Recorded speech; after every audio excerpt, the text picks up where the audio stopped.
And joining us now is psychologist Honey Langcaster-James to offer some advice. I mean, I don't know where you start with the advice, if I'm being honest, Honey, but we, just before the break, talking about social media with Richard and Curtis.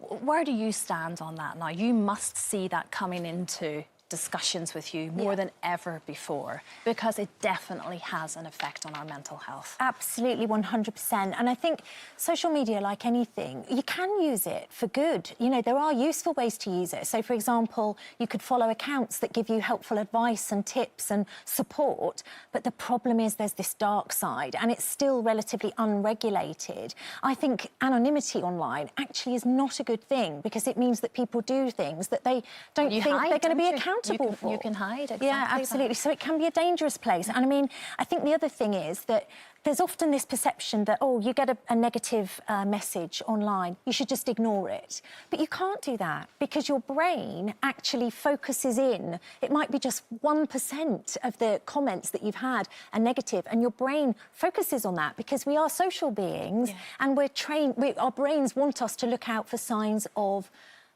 disapproval, social rejection. So actually, don't sort of beat yourself up if you are looking at those, because your brain's telling you to do it. You're human. You're human. We're all going to do it, you know. Yeah. So I think that's something to really get across. And then, of course, the other aspect to social media that I think is really troubling is that it creates such an unrealistic sense of what other people's lives are like. And we're probably all a little bit guilty of that. I know I am. That if I'm having a really, really low day, or I'm really miserable, or I'm sitting in my pyjamas and I haven't put any makeup on, I'm not going to post on social media at that point. So, of course, I always say to people that looking at other people's lives on social media is a little bit like looking at the moon. It may look really shiny and wonderful, but actually you're only ever seeing one side of it. And that's what social media is like. You're not actually seeing the behind the scenes of other people's lives. You're seeing these edited highlights. Yeah. So don't compare yourself. Absolutely. With that. Yeah. And we don't know if someone's struggling either, because on social media you don't always see. Well, and you just don't see that side, do you? Yeah. Slightly away even from the social media side of things, though, Honey, if there are people at home and they're struggling right now with whatever their mental health issue is, or whatever the anxiety is, if you're a friend or a family member, what should they be looking out for, and what is the best route to take with someone that you think is just not opening up? Yeah, well, the first thing is, I guess, to know some of the signs to look for. So one of the things might be that someone you love has withdrawn a little bit. Maybe they're not posting on social media as much as they used to. So you might want to send them a message and say, hey, I've noticed you've not been online. Are you okay?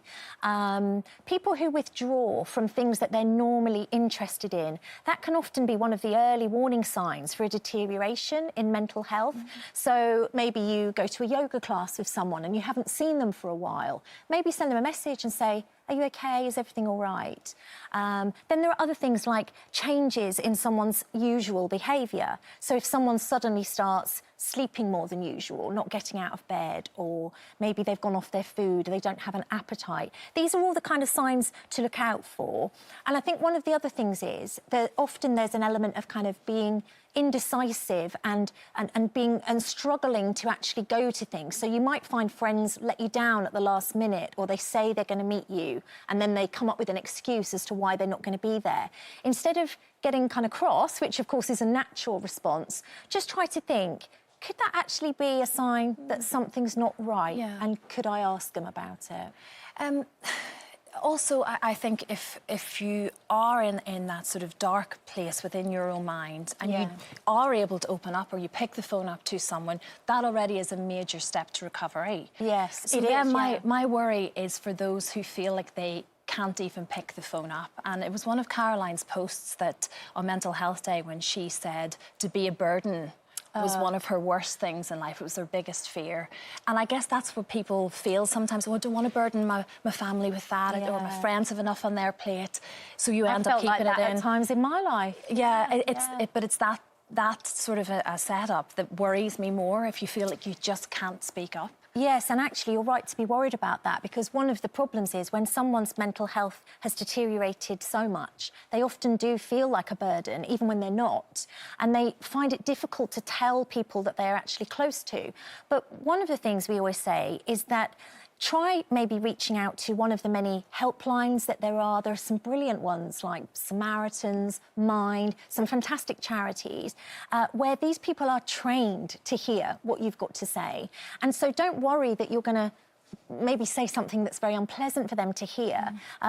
Reach out to a professional, because often actually it's easier to tell a stranger or a professional, someone who hears this all the time, than it is to say to your own mum or your neighbour or your best friend, I'm really struggling and I feel really sad and I don't know how to get out of it. So I think it is important to just make sure that you do reach out. But then there are other things you can do on social media to help yourself as well.